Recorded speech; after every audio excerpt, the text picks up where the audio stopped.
Bismillahirrahmanirrahim. Assalamualaikum warahmatullahi wabarakatuh. Alhamdulillahirabbil alamin. Wassalatu wassalamu ala Rasulillahil amin wa ala alihi wa sahbihi ghuril mayamin. Rabbi shrah li sadri wa yassir li amri wahlul 'uqdatam min lisani yafqahu qawli. Amma ba'du. Faqala Allah Subhanahu wa ta'ala fi kitabihil karim. Bismillahirrahmanirrahim. Ya ayyuhalladzina amanu kutiba alaikumus shiyam kama kutiba 'alal ladzina min qablikum la'allakum tattaqun. Shadaqallah wa shadaqa rasuluhul karim wa nahnu 'ala dzalika minasyahidin wasyakirin. Walhamdulillahirabbil alamin. Saudara yang dimuliakan oleh Allah Subhanahu wa taala, ada hikmah kemuliaan yang Allah berikan kepada hambanya, khususnya umat Nabi Muhammad sallallahu alaihi wasallam. Hikmah kebijaksanaan itu adalah puasa Ramadan, Shiyam Ramadan. Puasa Ramadan adalah anugerah yang termulia bagi umat Nabi besar Muhammad SAW, yang di dalam bulan Ramadan ada fasilitas istimewa yang Allah tidak berikan kepada umat-umat terdahulu. Salah satu di antaranya adalah Lailatul Qadar. Keistimewaan yang Allah berikan kepada umat Nabi Muhammad ini harus kita sambut dengan penuh sukacita. Harus kita sambut dengan penuh keimanan dan kita sambut dengan penuh keceriaan. Ada 5 cara menyambut bulan suci Ramadan dalam perspektif Imam Ghazali rahimahullahu ta'ala. Yang pertama, isti'dadul iman. Harus siap, persiapan iman. Kenapa Ramadan itu harus disambut dengan iman? Karena perintah puasa adalah perintah yang tentu secara psikologis manusia akan berubah pola makannya. Sehingga yang dipanggil oleh Allah adalah iman, bukan logika. Itu sebabnya perintah puasa diawali dengan iman. Ya ayyuhalladzina amanu kutiba alaikumus shiyam. Menandakan bahwa kita sebagai umat Nabi besar Muhammad SAW, umat yang beriman, harus mempatri iman diri kita agar kita yakin kepada Allah Subhanahu wa taala bahwa perintah berupa puasa Ramadan harus kita terima dengan penuh keikhlasan. Itulah yang dimaksud oleh Rasulullah SAW. Man shoma ramadhana imanan wa ihtisaban ghufira lahu ma taqaddama min dzambi. Siapa saja yang berpuasa pada bulan suci Ramadan sembari imannya kuat, persiapan imannya hebat, sembari mengharap redha dan ikhlas karena Allah, jaminannya adalah orang yang berpuasa seperti itu terampuni noda dosanya setahun yang lalu. Itulah pentingnya. Yang pertama adalah isti'dadul iman, mempersiapkan iman. Yang kedua, kata Imam Ghazali, yang perlu kita persiapkan dalam rangka menyambut bulan Ramadan atau mengisi bulan Ramadan dengan isti'dadul ilmi, mempersiapkan ilmu. Afdalul ilmi ilmul hal. Ilmu yang paling afdal, ilmu yang paling mulia, kata Imam Zarnuji, adalah ilmul hal, ilmu aplikatif. Maka dalam rangka menyambut bulan suci Ramadan dan mengisi bulan Ramadan, maka harus kita persiapkan dengan ilmu pengetahuan. Ilmu yang paling tepat dalam rangka mengisi Ramadan adalah ilmu tentang fiqhus shaum, tentang seluk-beluk berpuasa, hukum berpuasa, kewajiban berpuasa, rukun puasa, syarat sah puasa, yang membatalkan puasa, yang membatalkan pahala puasa, amalan-amalan di bulan Ramadan dan amalan-amalan yang termulia setelah Ramadan. Itu adalah ilmul hal. Maka kita harus mengilmukan itu semua agar sempurna pelaksanaan ibadah Ramadan kita. Itu yang disebut dengan isti'dadul ilm. Yang ketiga yang harus kita siapkan adalah isti'dadus sihhati wal afiyah. Kita harus mempersiapkan kesehatan. Karena bulan puasa adalah bulan pelatihan fisik, rohani, jasmani, maka kita harus persiapkan kesehatan. jaga kesehatan kita. Mumpung masih bulan Sya'ban, mumpung masih ada kesempatan, kita jaga, kita minum vitamin, kita olahraga, agar fisik kita sehat menyambut bulan Ramadan dan mengisi bulan Ramadan dengan ibadah. Itu sebabnya ulama mengatakan bahwa yukrahus saumu ba'da nisfi min Sya'ban. Makruh berpuasa setelah nisfu Sya'ban. Jadi setelah tanggal 15 sampai 30 Sya'ban itu dimakruhkan berpuasa. Apa ilatnya? Apa sebabnya? Agar fisik ini tetap sehat, segar bugar menyambut Ramadan. Kecuali bagi orang yang sudah biasa berpuasa, ataukah bagi orang yang masih punya utang piutang Ramadan tahun lalu yang untuk dia wajib qadha puasanya selama masih belum datang bulan Ramadan. Itu yang diperkecualikan. Itu yang ketiga adalah mempersiapkan kesehatan. Yang keempat kata beliau adalah isti'dadul mal, mempersiapkan materi, harta, harta benda. Apa sebabnya? Karena perlu ada yang dipakai untuk iftar, takjil, berbuka puasa, makan sahur. Begitu juga nanti ada persiapan untuk zakat mal, zakat fitrah, dan bisa bersedekah, berinfak di bulan suci Ramadan. Karena nafkah atau infak sedekah yang paling afdal adalah sedekah di bulan Ramadan. As-sadaqah fi Ramadan afdalu wa aktsaru jazaan. Bersedekah di bulan Ramadan itu adalah afdal dan paling besar pahala balasannya. Itu sebabnya kita harus mempersiapkan kekayaan atau materi atau harta yang kita persiapkan dalam rangka mengisi Ramadan dengan sebaik-baiknya. Yang kelima kata Imam Ghazali yang perlu kita persiapkan adalah isti'dadun nafs, psikologis. Siapkan mental bahwa di dalam Ramadan banyak cobaan. Cobaan lapar, cobaan ngantuk, cobaan emosi, dan cobaan segala-galanya. Ini perlu persiapan mental. Perubahan pola makan yang awalnya dari pagi sarapan sampai makan siang, makan malam, itu terjadi perubahan di saat bulan suci Ramadan. Tapi yang paling penting bagi kita adalah isti'dadun nafs. Mental kita hebat, mental kita kuat, psikologis kita mapan, stabil. Maka itulah orang-orang yang bisa menyambut Ramadan dengan kemuliaan. Pantas ada ungkapan yang mengatakan man fariha bidukhuli ramadhana harramahullahu jasadahu 'alan niran. Siapa saja yang bahagia, senang, ekspresif dalam menyambut Ramadan, tentu dia menyambut Ramadan dengan kesiapan iman, kesiapan ilmu, kesiapan harta benda, kesiapan kesehatan, kesiapan psikologis. Itulah orang yang nanti akan dijauhkan dari siksa api neraka. Saudara yang dimuliakan oleh Allah Subhanahu wa taala. Itulah 5 poin dalam rangka menyambut bulan suci Ramadan. Mudah-mudahan kita semua dalam menjalankan ibadah puasa di bulan Ramadan nanti diberikan kekuatan iman, kesehatan, keafiatan, serta segala amal ibadah kita diterima oleh Allah Subhanahu wa taala. Amin Allahumma amin. Selanjutnya, saudara-saudara yang saya muliakan, mengisi Ramadan dengan berbagai cara.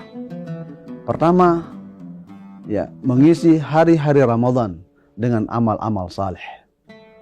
Badiru bil a'malis salihat.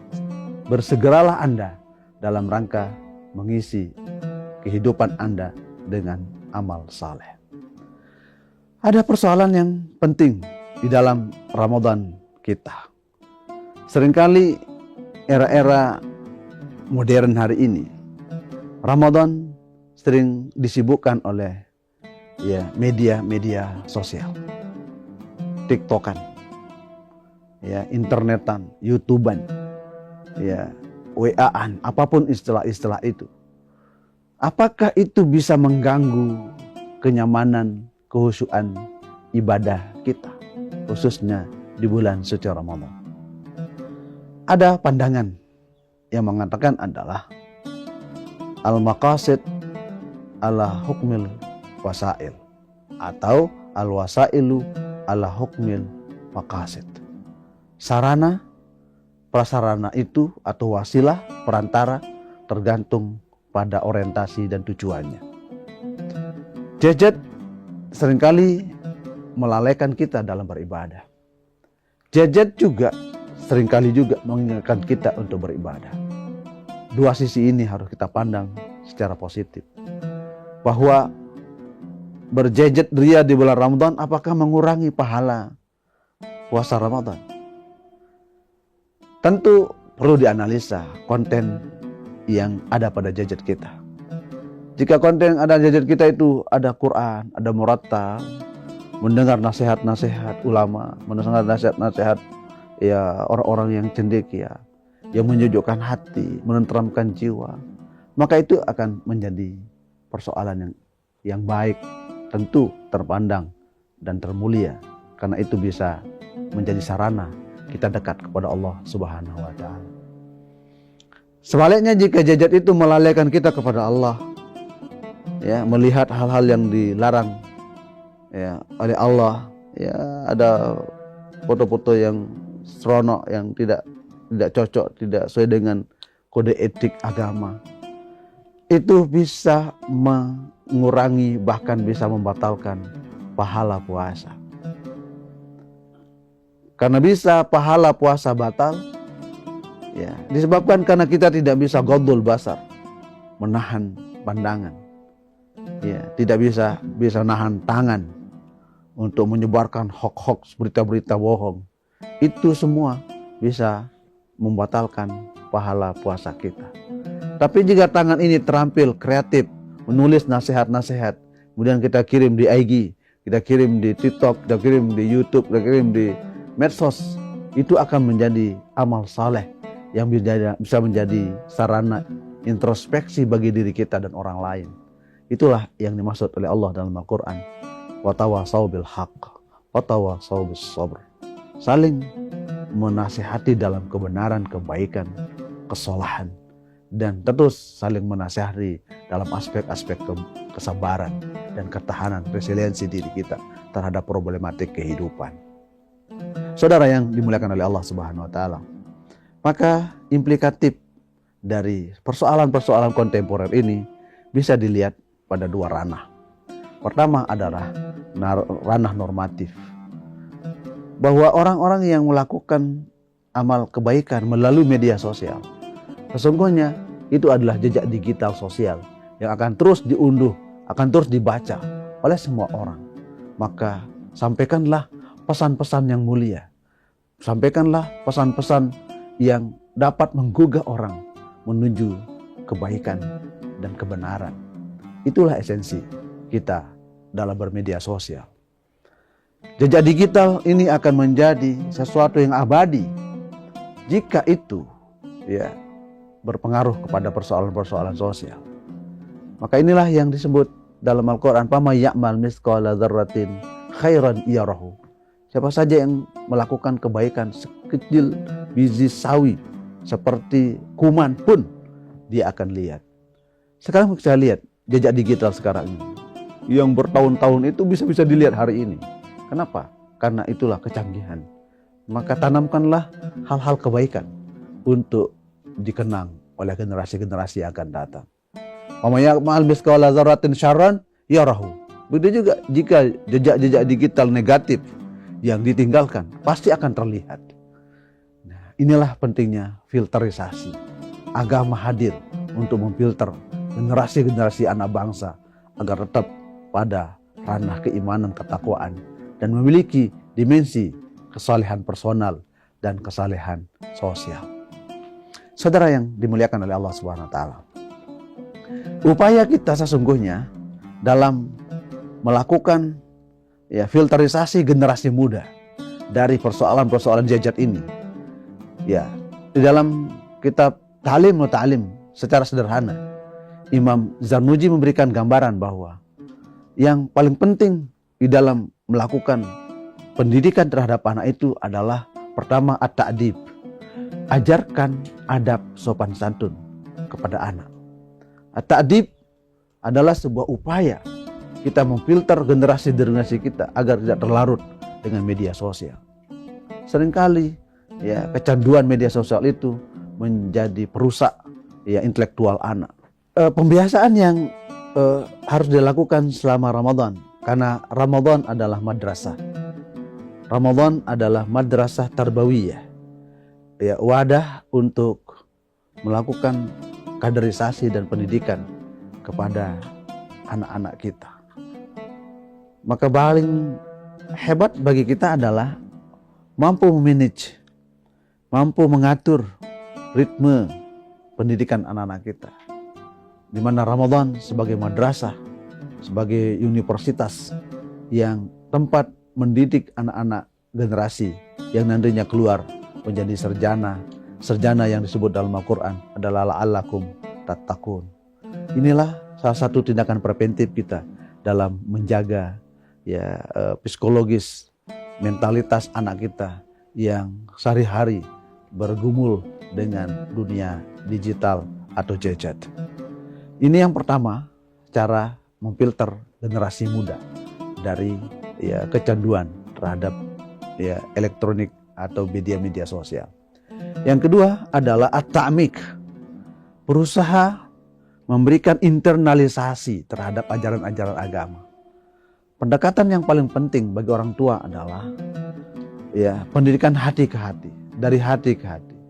Yang istilahnya Menteri Agama dengan ya kurikulum cinta. Bagaimana mahabbatul walid lil walad, kecintaan orang tua kepada anak itu tercurahkan dengan bilutf, dengan tutur kata yang lembut, nasihat dengan nasihat yang mulia, nasihat dengan yang hadir dari hati sucinya orang tua, ibu bapak. Maka itu akan punya asar, punya dampak, punya pengaruh terhadap psikologi anak kita, psikologi anak muda jika dinasihati dengan cara yang baik. Quran sudah memberikan model pendekatan yang hebat, adalah pendekatan yang sifatnya approach, pendekatan yang luar biasa, yang humanis. Quran katakan dalam Al-Quran, Allah mengatakan dalam Al-Quran, "Fabima rahmatim minallahi linta lahum, walau kunta fadhan ghalidhal qalbi lam faddu min haulik." Al-ayah. Dengan sebab rahmat Allah, maka lakukanlah sikap-sikap humanis kepada mereka. Jika Anda melakukan sikap yang keras kepada mereka, ya, yang sikap radikal, ekstrim, ya, atau menjudgment kepada mereka, bukan mereka akan dekat kepada Anda, tapi mereka menjauh. Itu teori konstruktif yang luar biasa dari Al-Quran tentang bagaimana mengayomi masyarakat, mengayomi anak muda, mengayomi peserta didik dengan penuh kecintaan, kelemah lembutan. Quran ini menggambarkan tentang bagaimana humanitas itu, sisi-sisi manusia harus dilekatkan dalam psikologis anak remaja. Ini yang kedua. Yang ketiga adalah at-tarkis. Bagaimana anak muda itu dibuatkan simbol-simbol yang menyebabkan mereka tetap ingat terhadap simbol-simbol kebaikan. Siapa idola mereka? Kalau idola mereka ulama itu yang ya diberikan spirit tentang ya perjalanan hidup seorang ulama yang dia gemari, yang menjadi idolanya. Ataukah tokoh-tokoh besar yang itu dia menjadi idolanya. Tak masalah kita jelaskan kepada mereka ya perjalanan hidup spiritual, perjalanan intelektualnya, perjalanan sosialnya, agar itu menjadi inspiratif bagi mereka. Itu yang kemudian disebut dengan tarkis. Bagaimana ya termodifikasi persoalan-persoalan penting itu dalam senak benak mereka, dalam intelektualitas mereka, dalam spiritualitas mereka, hingga dia muncul menjadi generasi-generasi yang terpatri karakter yang mulia. Kemudian yang keempat adalah at-tansyi', membangkitkan semangat motivasi yang kuat kepada generasi-generasi muda. Saya kira ini perlu yang menjadi prioritas kita dalam melakukan pendekatan-pendekatan kepada anak-anak muda hari ini. Kita tidak bisa dengan kekerasan, tidak bisa dengan kekuasaan yang serba memaksa mereka, karena eranya sudah berbeda, medianya sudah berbeda, sehingga 4 poin inilah cara yang paling jitu untuk membangkitkan semangat generasi-generasi yang bisa menjadi pemimpin masa depan. Inilah Ramadan sebagai wadah untuk menjadi orang-orang yang muttaqun, orang-orang yang mutawadhi, orang yang rendah hati. Kemudian orang yang tawadhu, orang yang tawadhu secara intelektual, ya, tidak pernah sombong dalam segala hal. Kemudian mereka orang yang wara, tidak pernah rakus, tidak pernah tamak. Kemudian orang yang yakin akan eksistensi dirinya, yakin akan prestasi dirinya, dan yakin akan motivasi dirinya untuk menjadi orang yang mulia. Kemudian itulah orang-orang yang digambarkan dalam Al-Quran dengan orang yang al-faizun, orang yang beruntung dunia wal akhirah. Amin, Allahumma amin. Saya kira demikian pandangan saya tentang bagaimana Ramadan sesungguhnya, bagaimana mengisi Ramadan dengan sebaik-baiknya, dan bagaimana caranya kita menjaga generasi-generasi muda ini agar terus terkontrol intelektualnya, dia terjaga imannya, dan terus menjadi generasi yang sukses di masa-masa yang akan datang. Demikian, hadanallahu wa iyyakum ajma'in. Allahumma waffiq wal hadi ila sabilir rasyad. Wassalamualaikum warahmatullahi wabarakatuh. Download Tribun X sekarang, menghadirkan lokal menjadi Indonesia.